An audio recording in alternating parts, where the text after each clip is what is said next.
Hey Moms Without Capes, Onnie here. Today we are talking about stress, less stress, and better rest. Before we jump in to today's topic, I wanted to share with you something that I heard this morning that I feel it was a very interesting fact.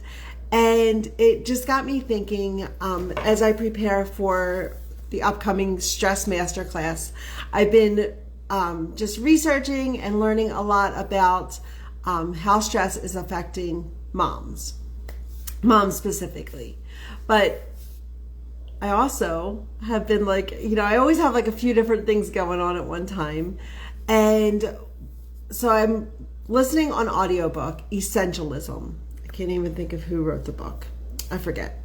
But I'm listening it through audiobook. I think it's I don't want to mess it up, but I'm thinking it's Greg McKeown. I'm not sure. I'll put it in the comments. I'll look it up afterwards. Or if you jump on and you're watching this and you've read the book, or you want to just quick Google it and throw it in the comments, that would be awesome too.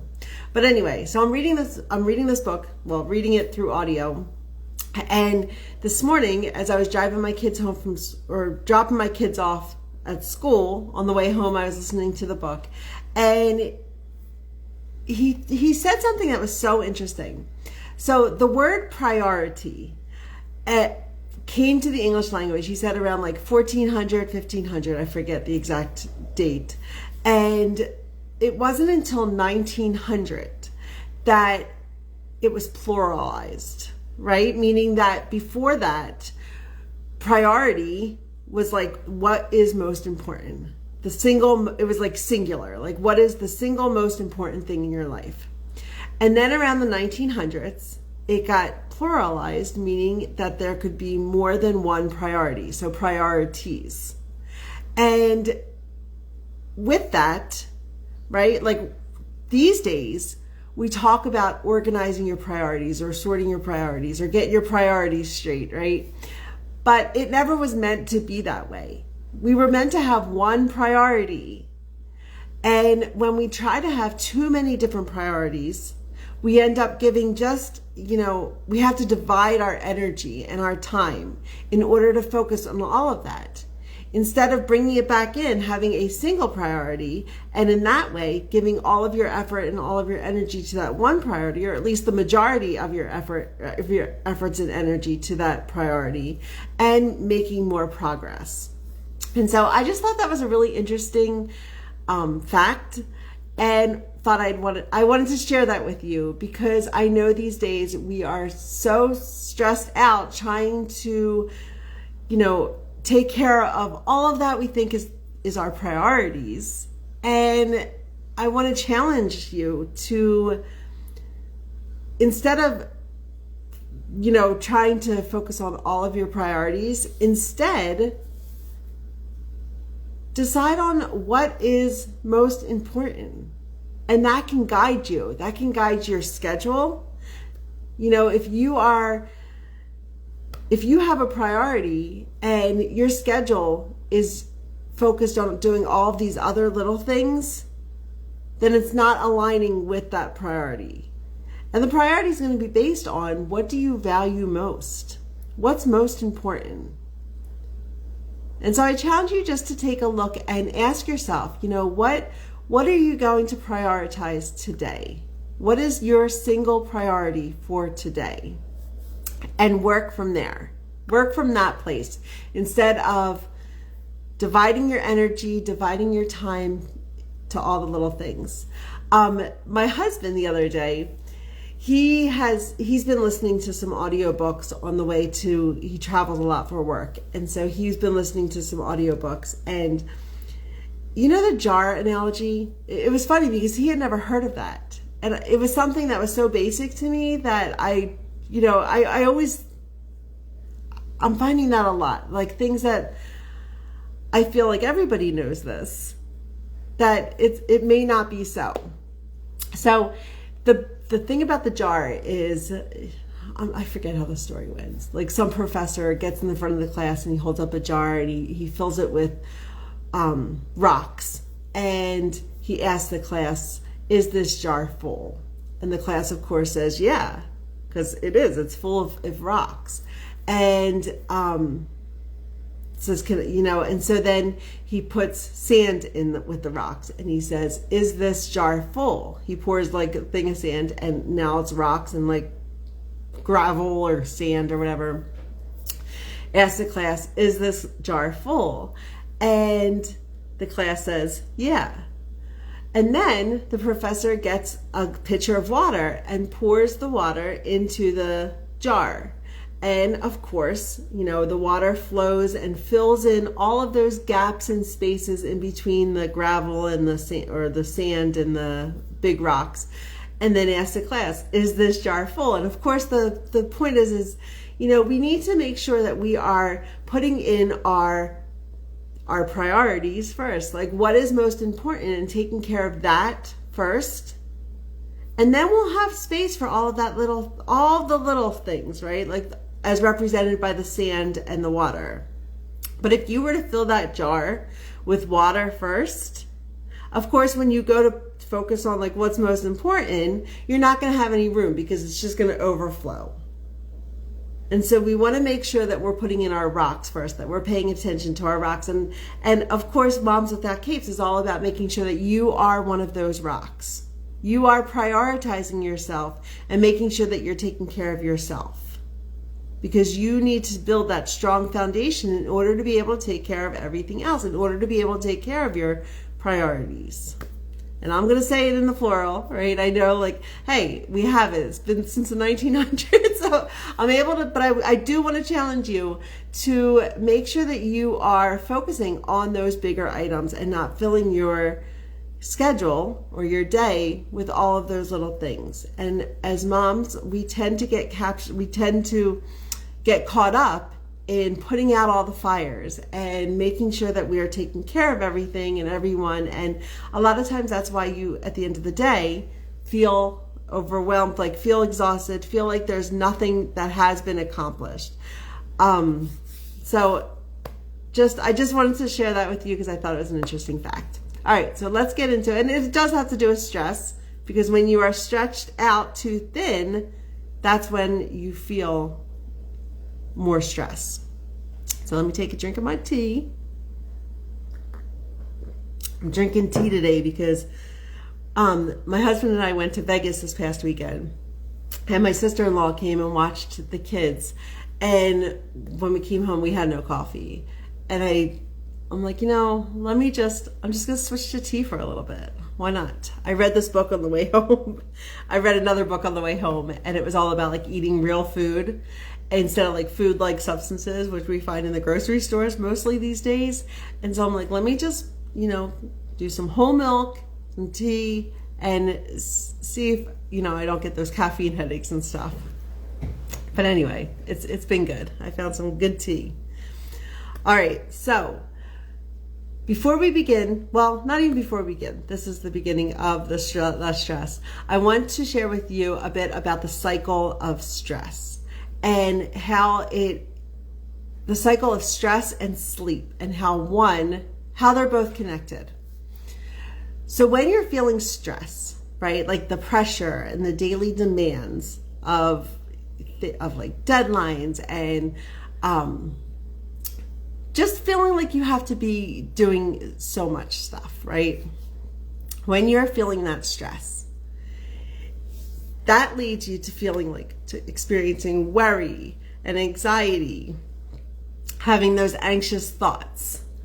And that's going to lead to sleeplessness, right? Especially if you're up at night and those thoughts are racing through your mind and you're struggling to close your eyes and put your mind to rest so that you can fall asleep.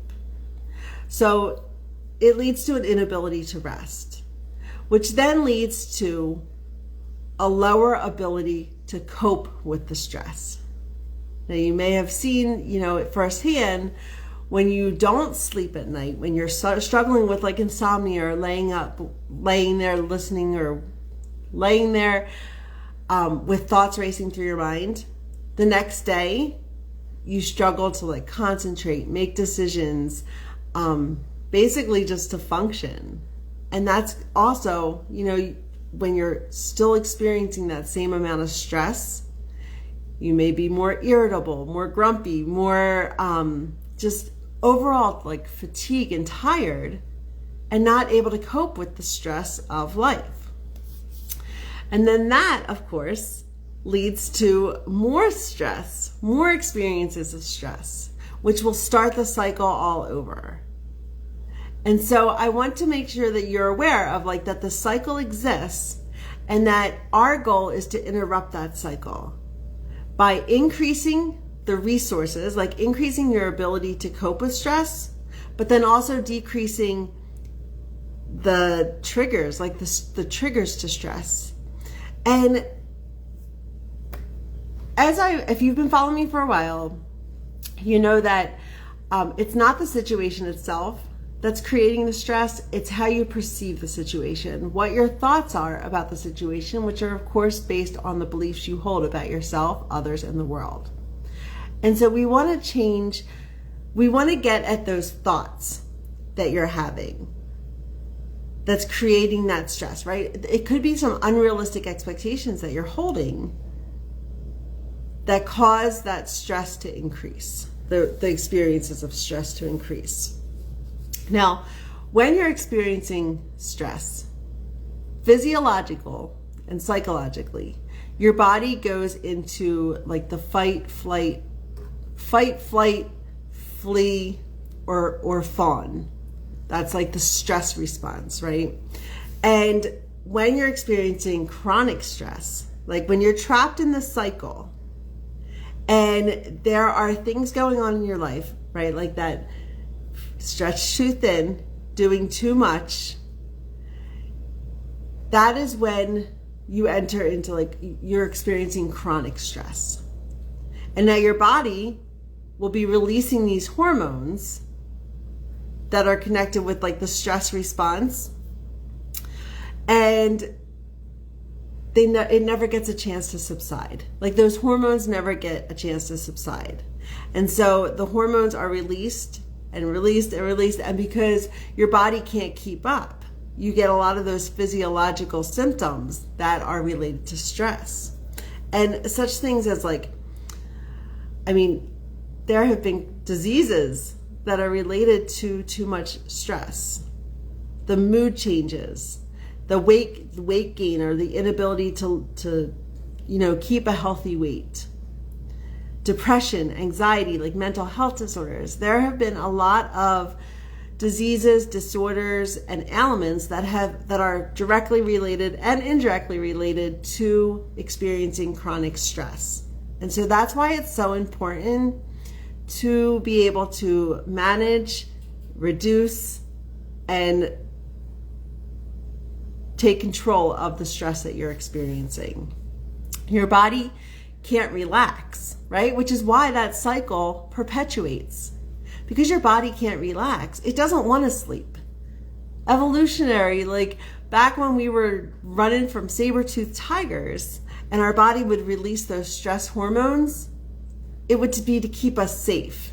And so the last thing we want to do, like our mind and body wants to do when we are in danger, is sleep. Which is why that cycle continues on and on, is because we can't relax. Our body's continually releasing those hormones. So what are we stressed about? Supermoms are stressed about a lot, right? Like besides being like overextended, thinking like we have to do everything, and we have our days packed full, we can't relax, right? I remember for years, like I would look at my husband and he would be like relaxing on the couch, like watching a football game. And I would feel so much resentment and so much like almost jealousy. Like, how is he able to relax when like we have this house to clean and the floor to vacuum? And like, I remember feeling so resentful about that. But it was because I myself was stressing myself out. Like I was standing in my own way. And I had to start looking at what are those unrealistic expectations that I'm holding that I need to let go? The perfectionism, the people pleasing, right? Those are those patterns that I was caught in, and it kept me stressed. super stressed. And I'm not saying that I don't feel stressed out nowadays. I do. There are days that I'm like, what the heck? Like, but I have learned methods to cope with that. And one method is what I'm going to teach you today, how to cope with stress. Just a single technique. If you are interested in learning more, definitely sign up to come to the Stress Less Supermom Masterclass. It's happening on March 15th. And we are going to dive into more techniques and practices that are going to help you reduce and manage your stress. But I was standing in my own way. I couldn't see like past those patterns, those thinking patterns that I was constantly having. And it caused me to be stuck in that cycle. And so that is my hope for you. My goal for today is to help you realize that you are in control. I've said this before, you're 100% responsible for your own life and you are in control, but it is up to you to take action to reduce and manage the stress in your life. And when I am feeling stressed out these days, I have some coping skills that I've developed that I am able to step back and see, what can I change? What do I have control of? And it might be redoing my schedule or stepping away, taking that break, making sure that I am engaging in daily self-care so that I can get myself back into a space, like a good space. The decisions, right? We're faced with so many different choices nowadays. And those choices can contribute us to experience decision fatigue. Which is why at the end of the day, all you may want to do is just zone out and you don't have that energy to do much else. Because it could be simply just making those decisions during the day, whether like the decisions of what to wear, what to dress your kids in, what to feed your kids, what's for dinner. Like all of these little decisions are happening during the day. Well, by the end of the day, you're exhausted. Like just the demands of like caring, as moms, we have a lot of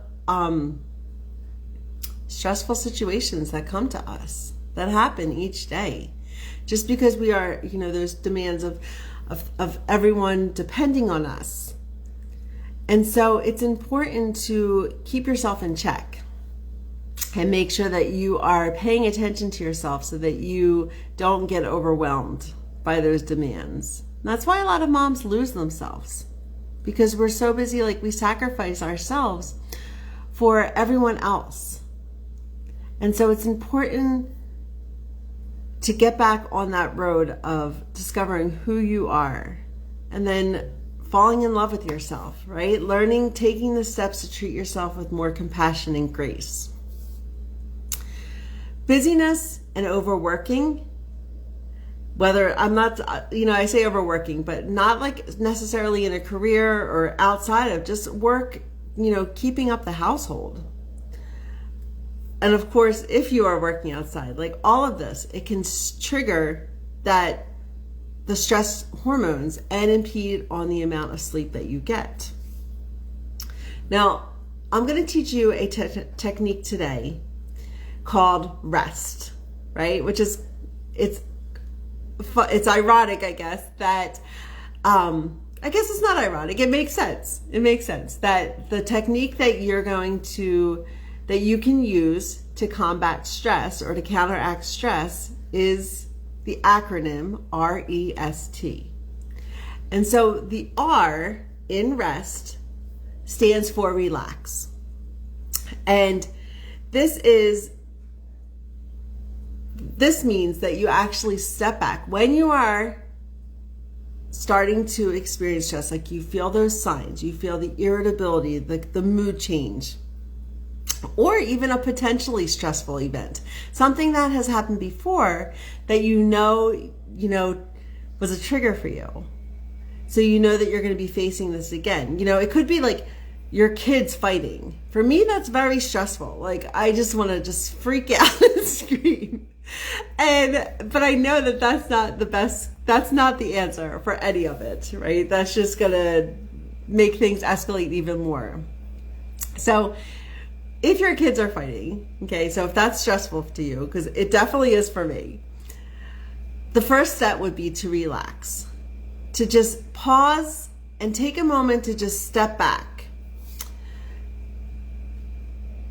I mean, you probably won't be able to like unwind and like go take a nap or like go do something, but just the act of just stepping back, maybe you do have to leave the room to do this, but intentionally stepping away from the situation and calming yourself down is the first step in dealing with the stressful situation.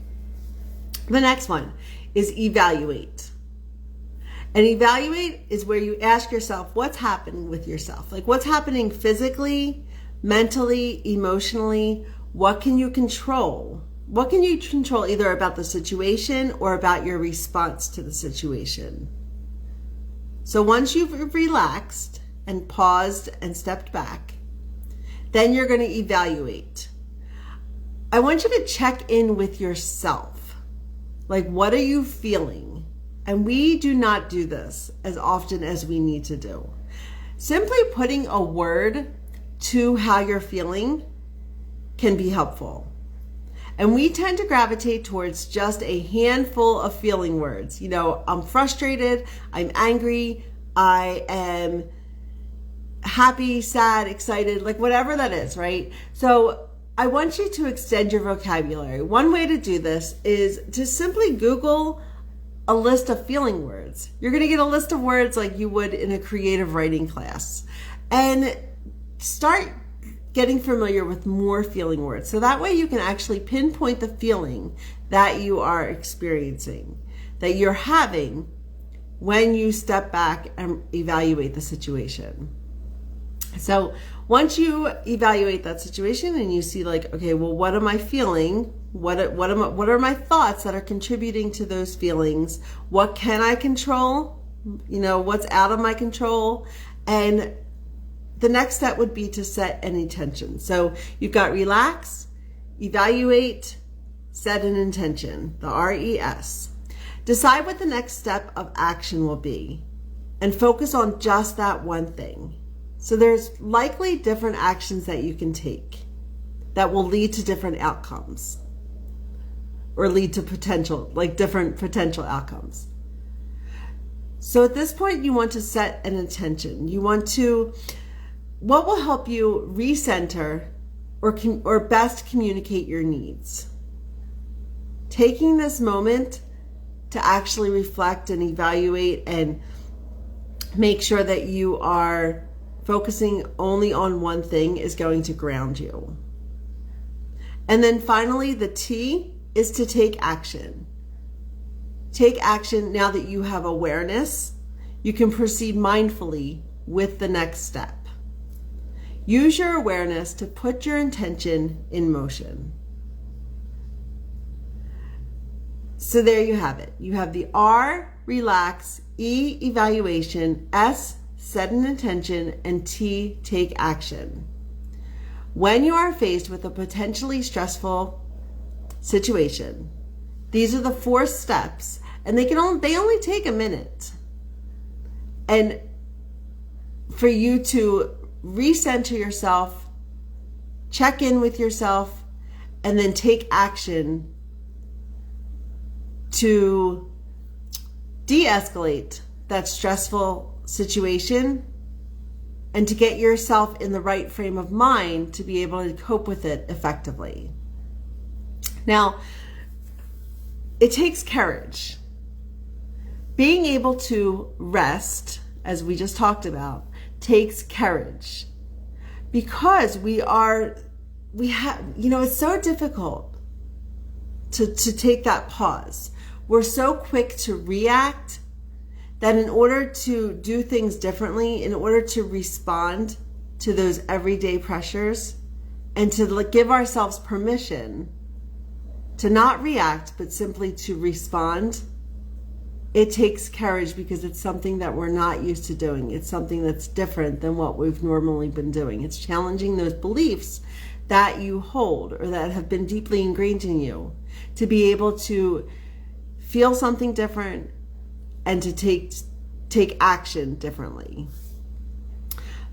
So if you want to learn more techniques about how to deal with the stress in your life, I invite you to sign up for the Stress Less Supermom Masterclass happening March 15th.